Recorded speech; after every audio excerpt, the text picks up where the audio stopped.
Hello and welcome to a cover story conversation. I have with me Shahid Siddiqui. He's an editor, a journalist, a political activist, former Rajya Sabha member. But today we are talking to him because he's come out with his memoir, Eyewitness. It's actually it's not just a memoir but living history of times because he has seen almost every prime minister from Nehru onwards. His father was part of the freedom movement, so he also has got anecdotes from that time. So he's really a living testimony of India as it is. So it is title बहुत सही है शायद साहब, आई witness, because it is a living testimony, not just a record of history. Yes, I had no option but to be a witness because my father named me Shahid, which means witness. So I Correct. had no option but to be a witness to living history of India. And I was born at a time when India was going through much upheaval, lot of changes. But from a very young age, I was thrown into politics. People ask me why you got into politics. I was born in politics. I was born in journalism because of my father's involvement in the freedom movement. In fact, it's a very cute anecdote. When you first met Nehru, you were in a black sherwani and your father took you to meet him, and you tell us about that. Yes, my father took me to meet Pandit Jawaharlal Nehru.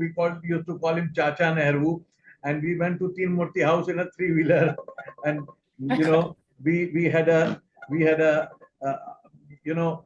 as soon as I was wearing a black sherwani. I must be 8 or something at that time. I was wearing a black sherwani, and as soon as Pandit he saw me, he was sitting in the veranda reading some books and some files, and he was not Hmm. wearing his cap. So I was perplexed because in my ये कौन है? mind he was a man with this white cap and with his bald, flat. I could not recognize him, and he looked at me and laughed. He said, "अरे छोटे मौलाना, आइए शेरवानी कहाँ से सिलाई? हमको भी सिलवा दो, बड़ी अच्छी शेरवानी है." So that made me very comfortable, and that was my first his interaction with Pandit ji. And then after that, in my childhood, twice again I got to meet him on his birthday function or something else.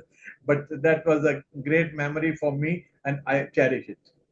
Why you right? When I saw the smile in his eyes, I knew immediately this is Chacha Nehru. But you Yes. know what struck me about your book? A lot of things. But there has been no chronicle of the Rajiv Gandhi years. We've had people writing about various prime ministers, but somehow there's been a gap in the Rajiv Gandhi years. Though Mani Shankar, Iyer, Wajahat, people have written. But what I've read from you is because you were part of it, you've also written with the objective detachment of a journalist. So we get to see the truth more or less as it is, and the role that Arun Nehru played. Very few talk about that. If you can tell us a bit, especially I found what interesting is that he thought he is the real heir to Indira Gandhi, कि वो real Nehru hai and not this Gandhi surname. Actually, I am myself, very disturbed by the fact that politicians, analysts, as well as the media ignores what the role of Arun Nehru and the games he played. And during Rajiv Gandhi's, later, Mrs. Gandhi's later part and Rajiv Gandhi's Yes. part. Because, you see, after the death of Sanjay Gandhi, Mrs. Gandhi wanted Rajiv to become active. He refused. He was not ready to be active. He was not interested in politics. Hmm. So Arun Nehru took over, and Arun Nehru became very strong and very powerful. And he was under the impression that Mrs. Gandhi is grooming him to take over once she goes. So he was mentally prepared to take over as the prime minister of this country, and he thought he is the real Nehru, and Rajiv anyway is not fit for it because Rajiv was more interested in his friends, coffee, doing something like a good middle class educated person. He wanted to live the life of a good, happy middle class person with his family. So when this, and I have written that the only accidental prime minister in this country was not Manmohan Singh, it was Rajiv Gandhi. Ajay Gandhi. If there You're was a right. previous president, he would not have been in politics. If Sanjay had not died, he would not have contested from Amethi. He would not got into parliament. He always refused. And then if Mrs. Gandhi was not assassinated, he would not have been the prime minister. He would not have entered politics. He would have left. He wanted to leave politics after a few years after helping his mother. So he was the accidental prime minister. He took over, but Arun Nehru was not happy with that. So he played all sorts of games. And another thing which is very important is that the day Mrs. Gandhi was assassinated, I was one of the very first to reach, uh, medical institute, All India Medical Institute, where Mrs. Gandhi body was there. In the very afternoon at 3:34, I reached there, and people had started burning some shops in South Extension and around that area. And at that time, Rajiv Gandhi was not in Delhi. Rajiv Gandhi was in Calcutta. He immediately flew to Delhi in a trance. When your mother is assassinated like this, and mother like Indira Gandhi, you go into a trance. You're not in your senses. He came here. He was forced to take oath. He didn't want to take oath. And this is what Sanjay Singh of Amethi told me, that he didn't want, and that convinced him that you have to, it is your duty to the nation and to your mother that you have to take oath. And Arun Nehru was ready to take oath, and Arun Nehru and Gyani Zail Singh had, worked it out that he will be the interim prime minister, and once he's the interim prime minister, he can go on to become the real prime minister. But some people played, especially Dhawan and other people played an important role. And Rajiv Gandhi took oath as a prime minister, but after that, he was not the real prime minister. Real prime minister, de facto prime minister at that point of time was Arun Nehru. Narasimha Rao was the home minister of Delhi. He was managing the police in Delhi. Delhi's lieutenant governor, there was no assembly in Delhi at that time. There was no chief minister. The Delhi's government was totally under the home minister. And Rajiv Gandhi stood with the body of his mother from the evening onward in Teen Murti house, and I have seen it with my eyes for next 3 days. He was not going anywhere. Even at night, he just went for half an hour to take a bath and come back and stand with his mother's body. So he was not involved in what was happening. He was not even aware of what happened to Sikhs. It was a terrible thing, and I was moving around saving my friends, because I lived in a house in Bhogal, Jangpura, in a house which was owned by a Sikh, and my both neighbors on all sides were Sardars, and I was running around trying to save some relatives. So I have seen this all I'm a witness to this, and I am very shocked and surprised that the media never raised any question on Narasimha Rao, never raised a question on Arun Nehru, and when I have done it, I am being blamed for being biased. I am not biased. I am not biased towards Rajiv Gandhi. In fact, everyone else has been biased towards Rajiv Gandhi, and therefore it is my duty to the nation, it's my duty to history that I defend Rajiv Gandhi on this. But even Arun Nehru's role on other occasions also, while Rajiv was prime minister, you with the journalist eye for detail, you tell us how Arun Nehru summoned senior ministers. वो सब खड़े थे, and he's sitting with his feet on a cushion stool. I mean, that only a journalist can write and remember. Yeah. So that happened before Rajiv Gandhi. That happened in 1983 when Mrs. Gandhi was the prime minister, and I could see how powerful he was in Mrs. Gandhi's time. He was virtually running the government, and they wanted to bring down Farooq Abdullah government in Kashmir. Farooq Abdullah had won the elections, which was opposed by Mrs. Gandhi and Arun Nehru, and it was the test case for Arun Nehru, because Arun Nehru was given the responsibility to win Kashmir, and he failed to win Kashmir. Farooq Abdullah won, and he wanted to bring down the government within 6 months. So he called me. He asked some of his junior ministers like Arif Muhammad Khan and Ghulam Nabi Azad and Tariq Anwar and others to bring me. So I was taken as a trophy to him, and I was shocked to see that he was sitting on a chair, reclining chair, with his feet up on a stool, and there were no chairs in front, and all the people stood there like this with their folded hands. And I was shocked, because I have been to so many ministers in my life, prime ministers, and everybody. You're not supposed to stand before a minister, and he was not a minister at that time. He was nobody. He was just a general secretary, but he was running the show. He was now the extra constitutional power. He had taken the place of Sanjay Gandhi.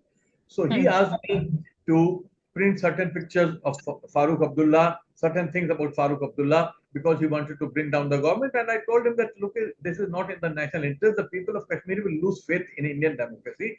They have voted, and therefore it's a golden opportunity to win their hearts. So let's not do this. He got very annoyed. He said, who the hell are you to tell me what is in the national interest? And what do you want? He offered me a bribe. And I got annoyed, because he offered me a bribe. That how dare he think that he can buy me. And I just walked out of his office, and I went to Kashmir and started writing against him. And that was the reason that I developed this, conflict. An enemy. Later on, for which, when he became the home minister, first thing he did was send me to jail, just because I had never. I was one of those very, very few media persons who refused to listen to his dictate.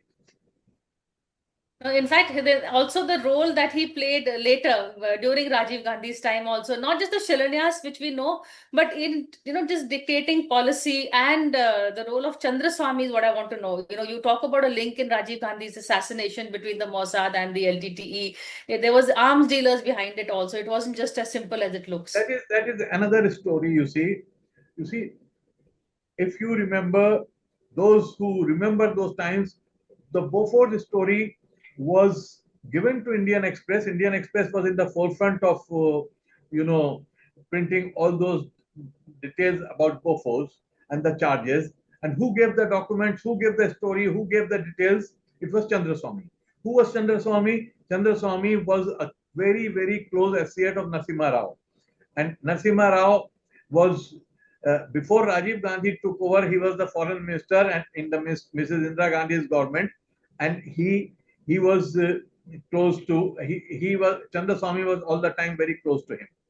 So Chandraswamy played a very important role in selling a gun on behalf of Khashoggi. Adnan Khashoggi is a global arms dealer who deals in clandestine, arms deals, and he was also the American courts had, you know, put a lot of charges were proved against him anyway. That is a different story. But the thing is that they were not able to sell their gun, and they were very angry with Rajiv Gandhi. So this Beaufort's thing was brought to the media by Chandraswamy. So when Rajiv Gandhi became the prime minister, they were unhappy. They wanted to bring him down. They failed. But after 91, when Rajiv Gandhi was contesting the election, and I was very, very closely working with him at that point of time in 91. They felt that insecure. They felt that if Rajiv Gandhi comes back to power, and Rajiv Gandhi told me that I'm going to teach a lesson to this man Chandraswamy. He's a rogue. And because of Chandraswamy, Rajiv Gandhi was also very, very annoyed with Narasimha Rao, because he thought that Narasimha Rao and Chandraswamy, they are totally in league with each other.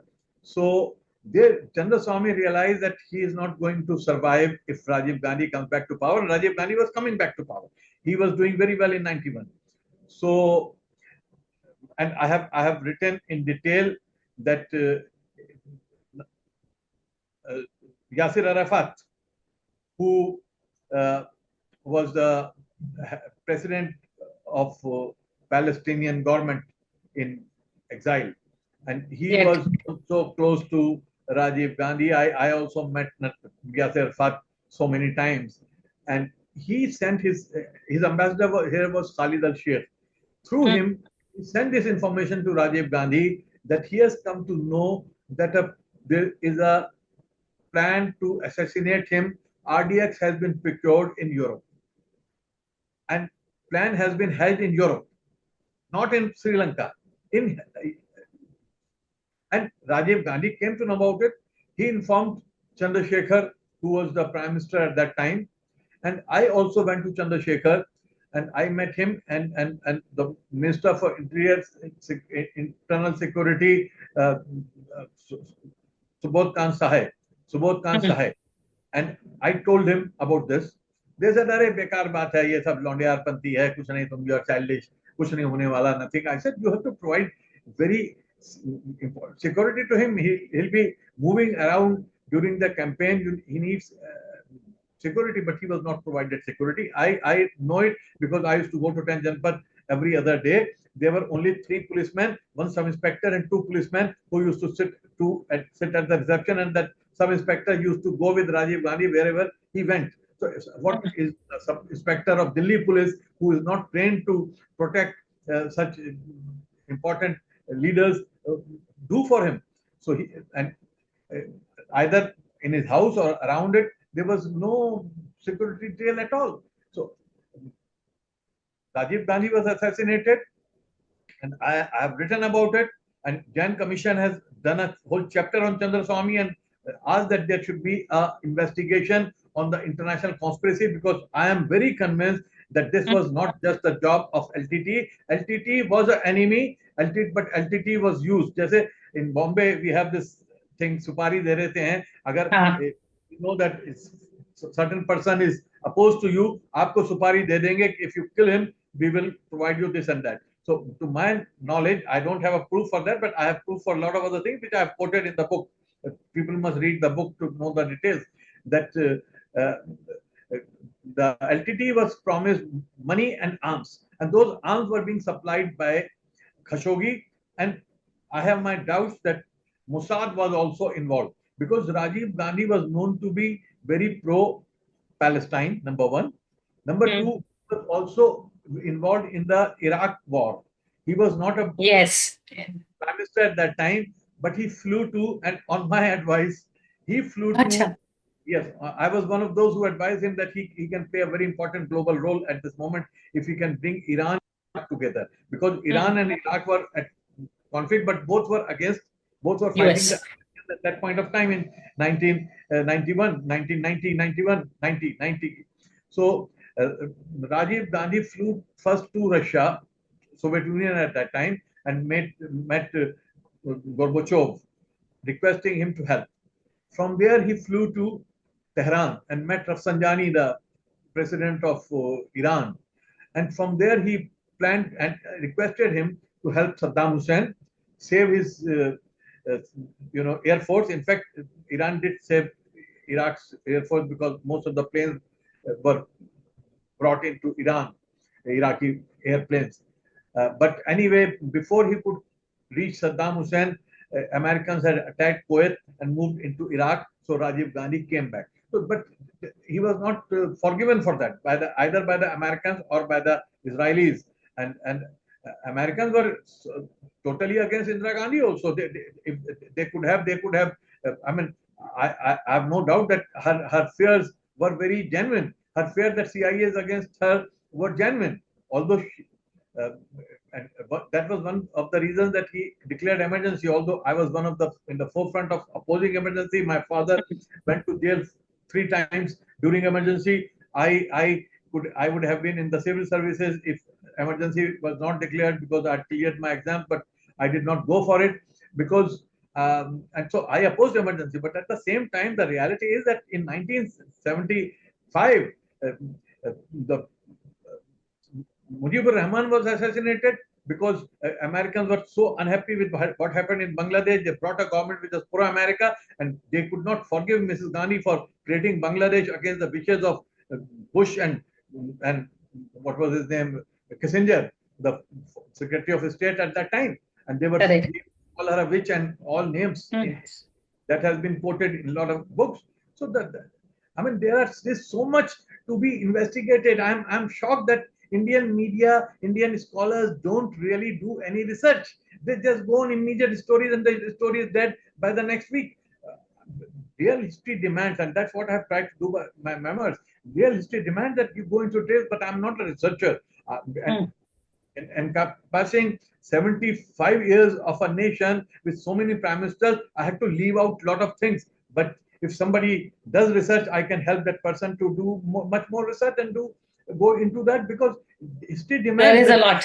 Yeah. Yes, demands that. Now I'm going to take a break and I'm going to come back. Years, many people prefer to write about the freedom movement or Jallianwala Bagh. Write it now. This is the time. Yes. This is the time, and we have someone who will help in both in terms of the recording detail and analysis. So I'm going to take a break and come back and talk about the 3 interviews that have kind of shaped your political life or your journalist life. I don't know, but just a quick break, and then we're going to talk to him about that.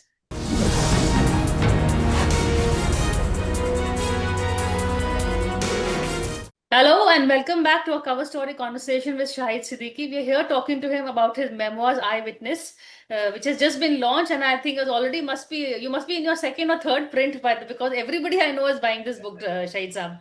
Yes. So tell your publishers. I hope people read it. I don't mind prints. What I am interested in is that it should be really read, not bought. People buy these days, buy books, they don't read it. I want them to read it. Yes. Well, hopefully interviews like this will get them to read it. In fact, I must congratulate you on your launch. I was there. It was, a star-studded, packed auditorium, and you got a very nice, fine list of speakers also on the panel to speak. But I want to talk to you about three interviews that, one would say two interviews and one non-interview, let's say. One, of course, was with, you referred to him, Jagjit Chauhan, the Khalistan leader, the interview that landed you in jail because Arun Nehru used that as a, something to do his vendetta against you. But the interview that with Narendra Modi, that you lost your membership in the Samajwadi Party, there was a lot of fury to get attempts to get you to revoke that interview. And what happened with Narasimha Rao, who wanted you to write an interview and you refused to write that kind of a story. Yeah, So, three interviews. Let's talk about first the first interview that was with Mrs. Gandhi after emergency. First interview she gave to any media person. I mean, the acha. whole world was after her in 1977 to know her side of the story. Especially, a lot of things were being written against Mrs. Gandhi in India Today, in Time magazine. She was being painted as a evil, but she refused to talk to the media. But suddenly she decided to talk, and whom she chose me. And I was a young man at that time, 26, 27-year-old man with an Urdu newspaper. And Ah, Photodar called me and said that Mrs. Gandhi wants to do an interview with you.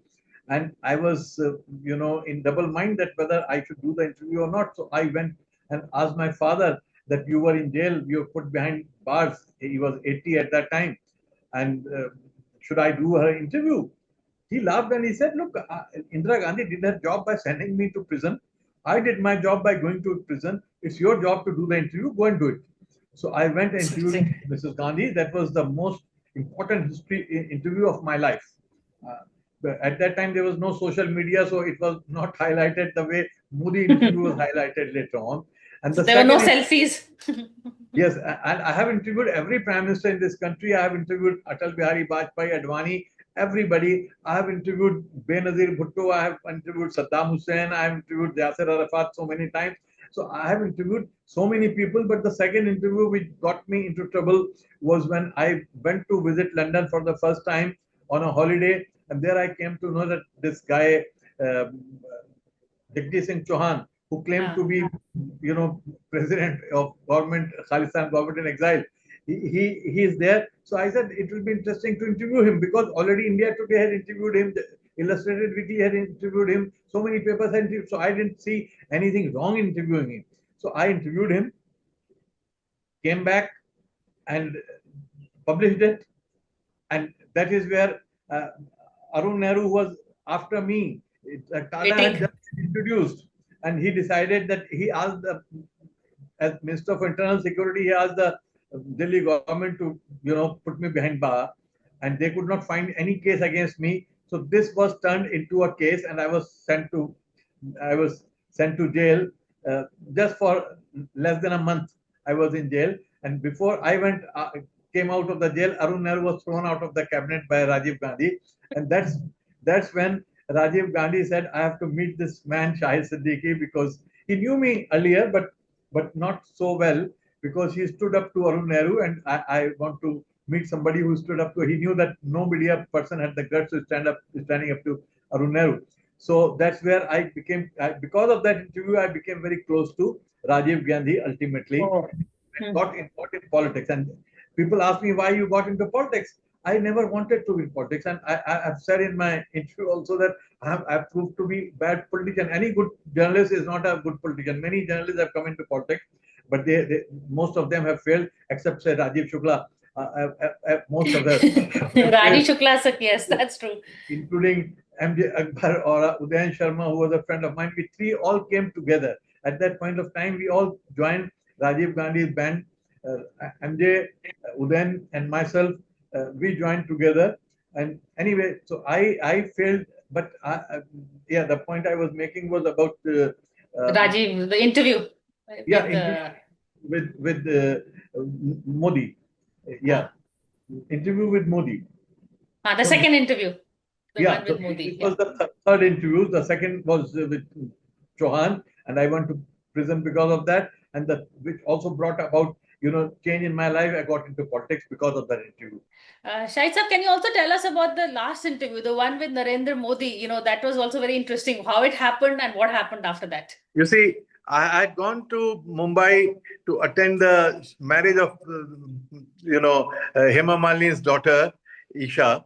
And there one evening we were sitting with Mahesh Bhatt and Salim Khan, father of Salman Khan, and my friend Zafar Sareshwala. And there Salim Khan said, Shahid, why don't you do so many interviews? Why don't you interview Narendra Modi? I said, he won't give me an interview. He said, but you have to ask for it. At least you have to ask for it. I said, I have no connection with him. He said, let's try. I said, okay, go and try and get me an interview. I would love to do it. And after a week or 10 days, I received a call from his office and they said, you want to do an interview with him? I said, of course. They said, send questions. I said, I don't send questions. I do it impromptu. My questions will be only about the Communal Roy, not on anything else. Only Gujarat Roy. I'm not going to talk about progress in Gujarat and etc. etc. So I don't want him to get up and move out. So मैंने कहा दोस्ती हमारी बनी रहनी चाहिए, ऐसा ना हो कि दोस्ती हमारी वो हो जाए. So anyway, they agreed to it, and with the condition that they will be filming the whole interview, and at the same time I will not be editing it much. So I went to Ahmedabad, interviewed him in Gandhinagar, and that interview, I came back to publish it, and the very next day I received a call at 11:30 or 12 from Mr. Ahmed Patel, who was one of the most powerful man of his times. He was the Arun Nehru of, Manmohan Singh and Sonia Gandhi's time. And he called me, and his usual style was, he used to call me Shahid Bhai, kebab khila do yaar. Maine kaha kha lo yaar, aa jao. So he came to my house at midnight, and he used to do his politics only at midnight. And he said, आपने interview किया? I said, किया. So he said, वो interview में तो वो interview यार छापो मत. मैंने क्यों नहीं छापी यार? It's a scoop. I'll have to print it. He said, नहीं आप मत छापो, आपको नुकसान हो जाएगा. मैंने कहा क्या नुकसान हो जाएगा? मेरा तो फायदा है. As a journalist, I'll be so happy to do a very exclusive interview with Narendra Modi, especially on 2002 riots. Exactly. He said, आपकी राज्यसभा होने वाली है. UP से अखिलेश जीत. This was 2012. Akhilesh had come back with a thumping majority, and 7 seats were there online for Rajya Sabha from Samajwadi Party. So he gave me the hint that you will be there, but you have to kill the interview. I refused to do it, and I had to suffer because of that. And then immediately, as soon as it was published, without any explanation, I was thrown out of the party. And I was asked to apologize for doing the interview. I refused to apologize. And for me, because as I had quoted my father, that doing an interview with an adversary was my duty. And I always love to do an interview with somebody I disagreed with. Somebody you agree with, there's no point you agree with each other. There's no fun in the interview. The fun interview, you know it very well. Fun interview is where you have to question and fight, and you have a lot of things to question.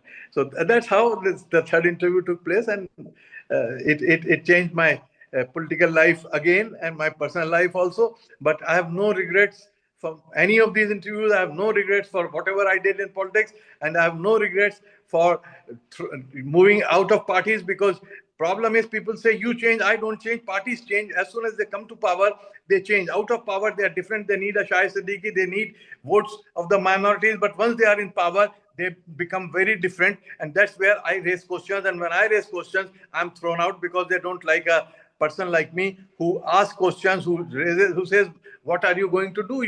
How are you going to fulfill your promises? What about the manifesto? They want to forget the manifesto the day they take oath. That is unfortunately the situation in most of the political parties. And let me also add to this that India is one of the biggest democracy, but Indian political parties are the most undemocratic. They are feudal. All parties are feudal. In their approach and in their way leadership behaves. That is the unfortunate thing. That is a good footnote to end on. For the rest, please read the book, because there is a lot about Kashiram, Mayawati, Amar Singh. Those UP years we haven't gone into. Maybe another interview after this when you have some more time. Yeah, but Amar Singh is very interesting. You must do that. Amar Singh is very interesting. Yes, I'm going to catch you again, hopefully, once you've done with your first round of interviews. And let's talk about the second half of the book, the UP years. Loved it. Thank you very much. Thank you. Thank you so much for talking to us.